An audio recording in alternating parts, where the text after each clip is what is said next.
Hello guys, so in this video we are going to see about the optical flow and specifically the Horn and shunt optical flow.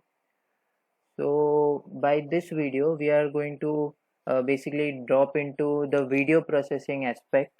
So now we are given a video, say this is the video that we are given. We have to basically know what is the direction of every pixel, the motion of every pixel is to be computed. So given this particular video, we want to see, say if I stop it over here. So at this frame, now I want to know what is the motion or what is the direction of the velocity of this particular pixel. What is the direction of velocity of these, all these pixels, and that. So that is our objective, to know what is the direction of velocity of every pixel in a video. So that is the optical flow. So let's see how we can do that. So we are going to discuss about the Horn and shunt algorithm today. So Horn and shunt first proposes a brightness constancy assumption. So let us see what it is. So suppose that we have a frame t. So this is the tth frame of a particular video, and this is the t plus dt. So this can be the next frame or some other frame in the video. So suppose that there is this object which is moving. Say for explanation purpose I've just kept one object. So this object is moving, say in this direction, you can see. So now what Horn and shunt proposes is, suppose if I take a pixel over here, so there is this pixel of this object at x and y location at the tth frame. So I can basically, this intensity value at this particular pixel can be denoted as f of xyt. That is the intensity of xy location of the pixel at the tth frame, and this is the f of x plus dx. Now it has shifted with in x direction by dx, shifted in y direction by dy, and t direction by dt. So this particular intensity value over here is f of x plus dx, y plus dy, t plus dt. So what we actually says is, this intensity value over here and this intensity value over here will be more or less the same, or actually the same. This and this should be the same, because if you see the duration between the two frames, it is very less. Normally the videos have 30 frames per second, so that is, they have 30 frames in 1 second. So the duration between two frames will be 1 by 30th of a second. So that is a very less time. So in that much time you won't see very much difference. So the intensity values also should be more or less the same. So that is the first assumption, the brightness constancy assumption. So we saw this brightness constancy assumption. Now using Taylor series, we can expand this right hand side term like this. So we have used Taylor series in many algorithms. So it is a very nice tool for many algorithms, right? So we have done this. Now we neglect the higher order terms, and you can see that this and this can cancel out, so that becomes 0, and we are left with this is equal to 0. So now doing some notation change over here. So let del f by del x be fx, del f by del y be fy, and del f by del t be ft. Now dividing both the sides by dt, I get this equation. Next what I do is, I can cut this dt because they are the same. I can say dy by dt as velocity in the y direction, because this y can be seen as some sort of a distance. So this distance upon, so this dy, this distance upon dt in time, and dx upon dt. So that can be termed as velocity. So this is the velocity in the x direction u, this is the velocity in the y direction v. So now you can see that we have two unknowns, u and v, because actually we don't know what is the velocity of that particular pixel in x and y direction. So that is something that we have to find out, and all other things we can know. So from the previous videos you can see we have found out that del f by del x we can find out by some edge detector. So by using edge detectors we can see we can get del f by del x. We can also get del f by del y with the same edge detector, and if we put a edge detector in the time direction, so then we can get del f by del t. We are going to see how we get this. So basically we know these things. The only point is we don't know u and v. That is our objective. We want to find out what is u and v for every pixel. That is our objective. So you can see now there is a problem. We just have one equation, but we have two unknowns.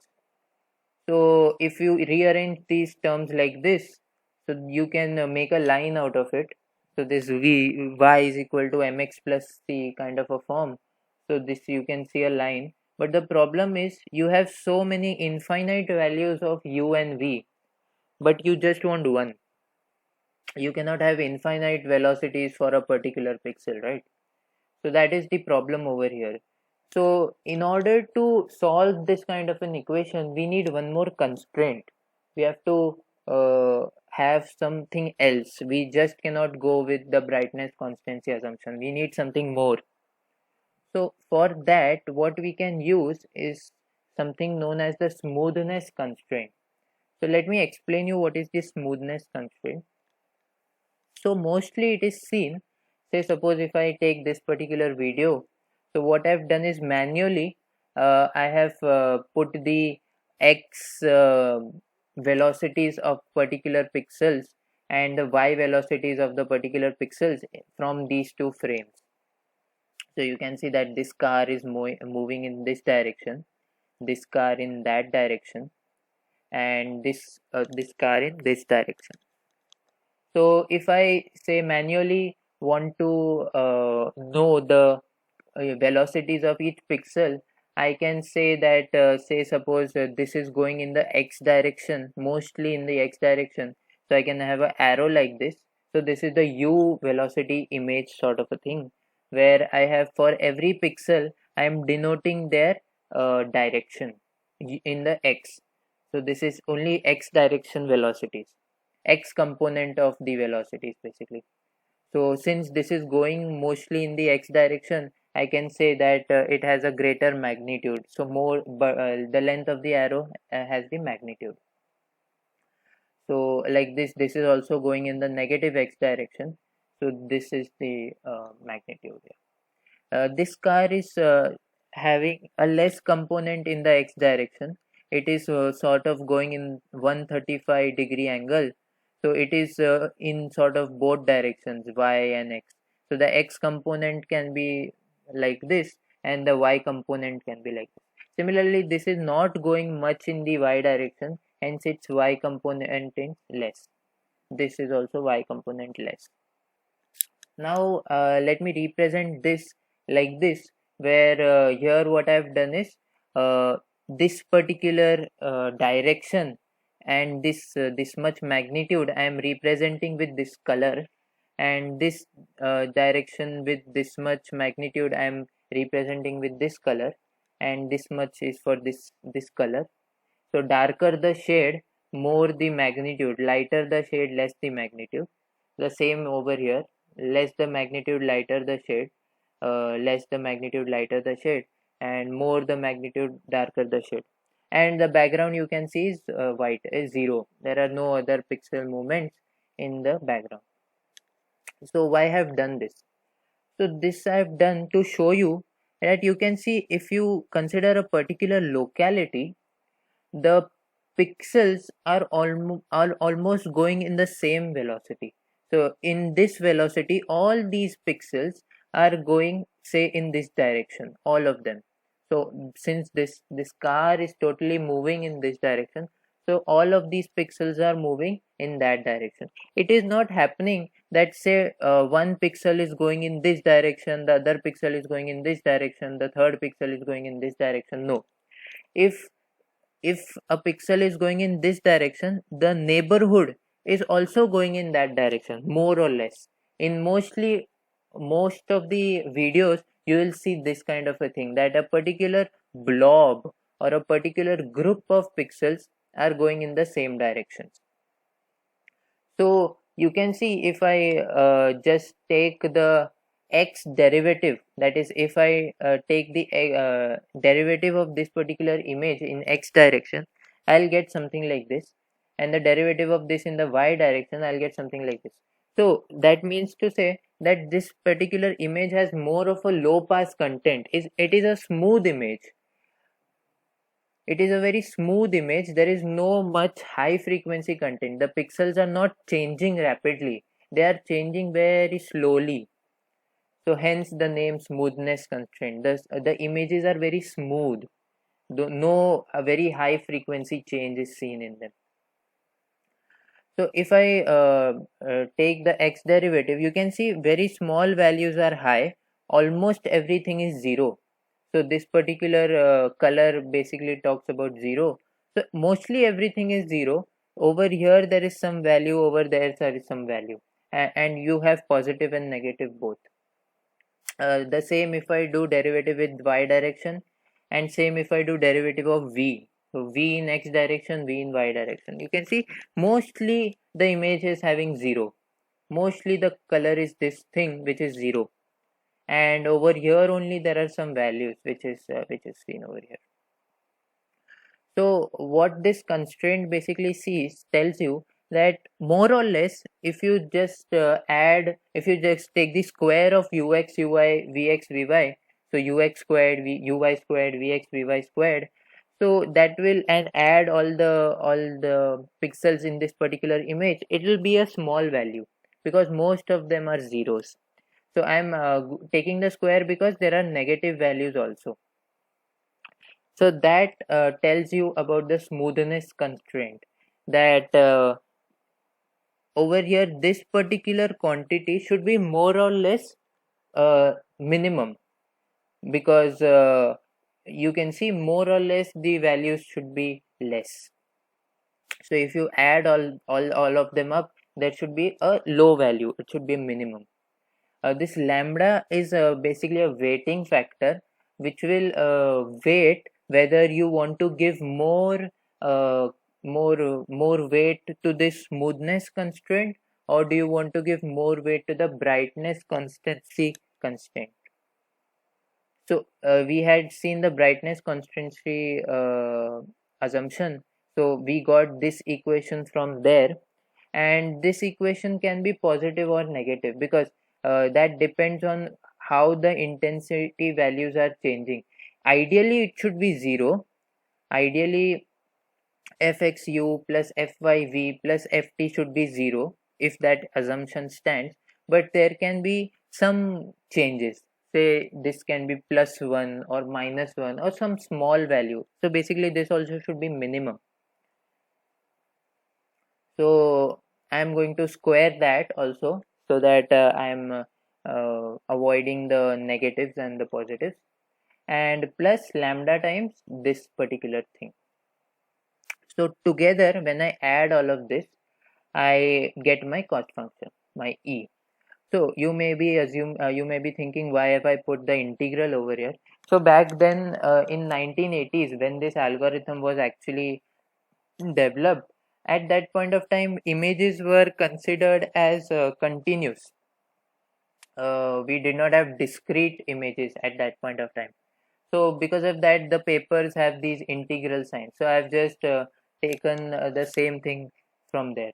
So most of the people still use the integral sign for explaining this particular concept, so I've done the same. So so this is our cost function.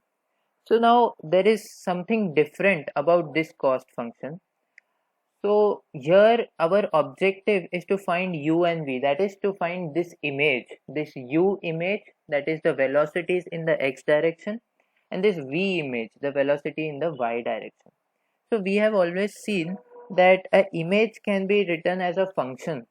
So here you can see this particular image I have written as a function f of x of y and t, x y t, and this also f of x plus dx. Yeah. So all of the images can be seen as a function. Similarly, you can see u is also a function. U is also an image. It is a function of x and y. So u is a function x and y. V is a function x and y. V is a function of x and y. Hence, we could do the derivative vx and vy because it is a function of x and y. So we want to find out these functions u and v, these images, right? And we have this cost function. So this cost function is a function of the functions.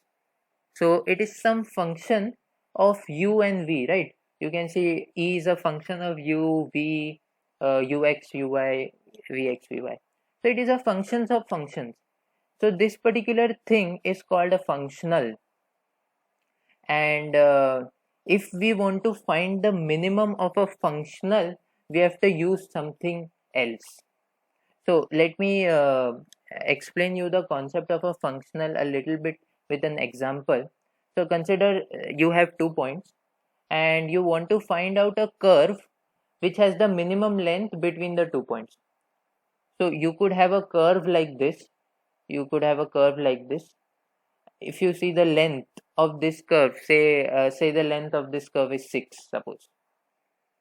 Then you could have a curve like this. Suppose the length of this curve is 8, suppose. And then you can have a curve like this whose length is say 4. So now suppose I have a cost where I want to find out the curve which has the minimum length between the 2 points. So you see your answer is this straight line because its length is 4. So you can see that over here you want to find out a function. You want to find out the equation of this line or the equation of the curve, whatever. You want to find out the equation, you want to find the function with respect to some cost, that is the length. So this particular thing is known as a functional, this cost. When you want to find out the length of something or you want to find the minimum of something which is actually a function. So similar to our case over here, this is the cost that we have and we want to find out these functions u and v. So in order to do that, we have the Euler-Lagrange equations. So to solve these minimum of functionals, we use these Euler-Lagrange equations or Euler-Lagrange equations. So what they say is, you have this cost function e, you take the derivative, partial derivative of e with respect to the variable you want to find out. So first say I want to find out u, so you take partial derivative of e by u, then minus u is a function of x which is over here.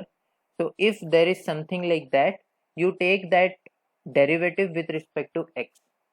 So there is ux term over here, so you do dux by dx, and there is a uy term over here, so duy by uy. So that is, and equate this to 0. So this particular thing will give you the minimum value. So it will give you so this is for minimizing this particular cost. As we minimize a normal function, taking the derivative equating to 0, the same thing. So the same thing for v. Here you have e, you take partial derivative with respect to v and do these things. So when you follow these steps, so taking the partial derivative of e with respect to u, this particular term has u, so it is squared, so this 2 comes outside and chain rule applies, so this fx will come outside then. So derivative of this function by u is given like this. Then there is a minus sign, then there is dux by dx. So this particular term does not contain u, so it will not come in u because there is no u. There is ux, uy, vx, vy, but there is no u. Only here there is u. So if there is a ux, you derivative that ux with respect to x. So this 2 will again come ahead, and so the 2 came ahead, and this is again derivative with respect to x. So there is a second derivative uxx, plus there is uyy, because uy is derivative by dy, so that is uyy, right? And this thing is equated to 0, and there is this lambda. So in u case there will be no v terms, because partial derivative of those with respect to v will be 0, so there is no v over here. So similarly you can do things for v. Now you can cut the 2 and you can get this equation. Also, if you concentrate over here, this is nothing but the Laplacian operator. So you can basically say this particular notation for a Laplacian operator. So you can see that this is the Laplacian thing, derivative of x 2 times and plus derivative of y 2 times. So the Laplacian operator, same thing over here. Now let us talk about masks. So I mentioned about finding fx, fy and ft. So this is very important. So how can we do that? So in a digital domain, we use these masks and we convolve these masks with the images to get whatever we want, say fx. So in order to get say fx, what we'll do is we will take this particular mask, and convolve it on this teeth image. So this mask will get convolved with this image, and you convolve this particular mask with this image. Then so what will happen is when you convolve this with this, you will get one image, and when you convolve this with this, you will get one image. Then you take the average of both the images, that will be fx. So fx is basically first frame convolved with fx1, this mask, plus second frame convolved with this particular mask, and average of that. Similarly you can take fy, that is y directional mask, so y directional derivative, that is over here. Similarly you can have ft, that is derivation in time. So for that what you can do is, you can see, you take this mask, this particular mask, you convolve it over this image, take this mask, convolve it over this image, and then you add both of them. So interestingly what will happen is, basically you are subtracting both of these image, because these pixels will get multiplied with this -1 and these pixels will just remain as it is. So it is like this frame is minused by this frame, so this minus this will happen. So that is the ft, derivative in time. So like this you can get fx, fy and ft, right? Now coming to the Laplacian mask. So here so we saw how to get fx, fy and ft, that we saw. Now how we will get this del square u. So for del square u, what you can use is, you can use this Laplacian mask.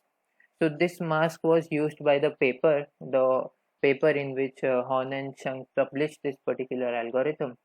So you can use this particular mask, or there are many different Laplacian masks that also you can use. So you can see that the diagonals are given a lesser weight over here, 1/12, and the 4 neighbors are given more weight. So these particular things, and you minus that from the current pixel, that is the center pixel. So this thing can also be written as u average. So u average means the average of the neighbors. So this particular these are the neighbors, right? These things, this particular region. So these neighbors are averaged, and that I can write it as u average minus u, that is the middle pixel. So if I am considering this pixel, the middle pixel, so that will be my u, and I am averaging the other pixels in the neighboring like this. So this del square u can be written as u average minus u in discrete notation. So now we are basically converting this analog equation to discrete, and similarly we can do for v. So instead of del square u, I am having u average minus u, and same for v. So I hope this is clear. I'm just approximating some terms because we are in the discrete domain. We have discrete images. Next, we have to solve these equations. So I have a equation over here and I have a equation over here. See, I have now two equations and I have two unknowns. U is an unknown, V is an unknown. So two equations, two unknowns, that can be solved. So how can we solve that? So I am just rearranging these terms so that I get some value into U plus some value into V is equal to some constant, again some value into U plus some value into V is equal to some constant. Now I have two equations, two unknowns. I can use the Cramer's rule. So the Cramer's rule says you make three determinants like this.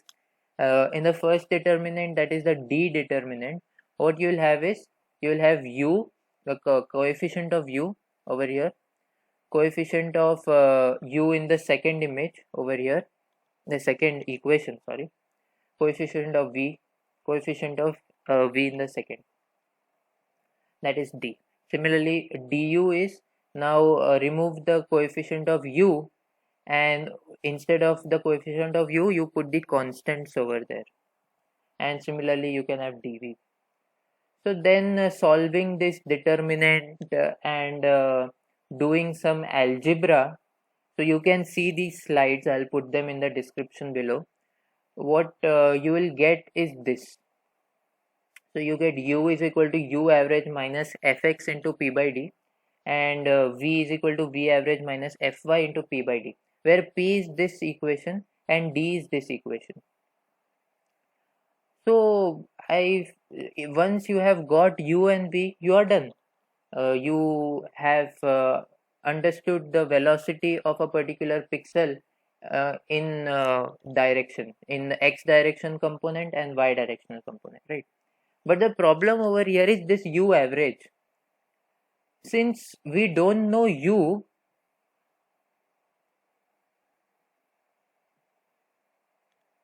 so here, okay, where did that go?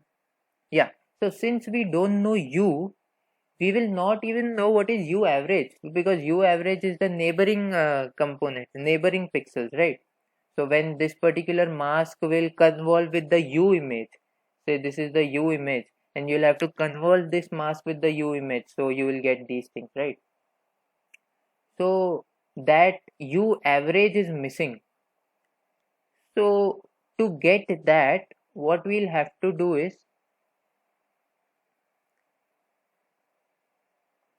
we'll need a iterative fashion, we'll need an iterative algorithm.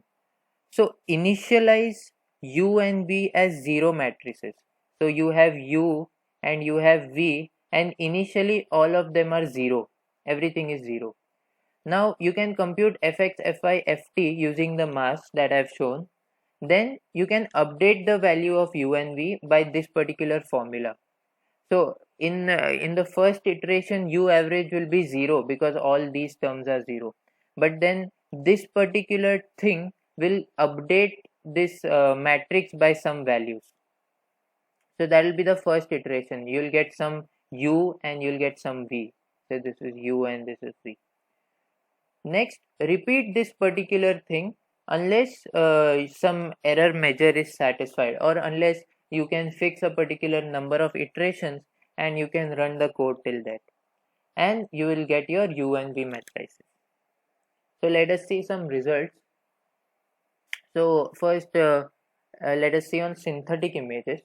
So there is this image 1, so you can call this as frame 1, and this is frame 2, and you want to find out the optical flow between the two. So visually they look same, but there is a small difference. This particular box over here, this is shifted to the right by 1 pixel.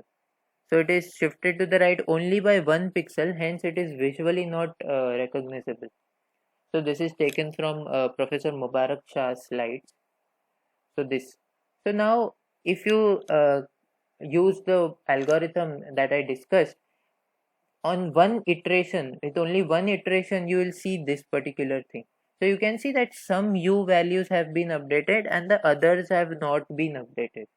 But when you iterate the algorithm for say 10 iterations, you can see over here that you have got the optical flow. You have seen that that box is moved by one pixel, that can be seen over here. It has just been moved by one pixel. So over here lambda taken was 4. So that weight that I had used, that was taken 4. This image is again from Professor Mubarak Shah's slides. So now let us go into the real world. So suppose using the same Hamburg taxi sequence video, and I'm putting optical flow on 2 frames that I selected from this video. So you can see over here this particular car is going in this direction. So you can see these arrows over here which have a slightly greater magnitude than the background, and they are going in this particular direction. Similarly, if you see this car, this car over here, this is going in this particular direction. So you can see that. So actually, if I zoom this, I'll be able to see. But since this image is a little big, the arrows are not quite visible. So I'm drawing the arrows for that sake. And this car over here, this is going in this direction. So you can see something over here. So sorry.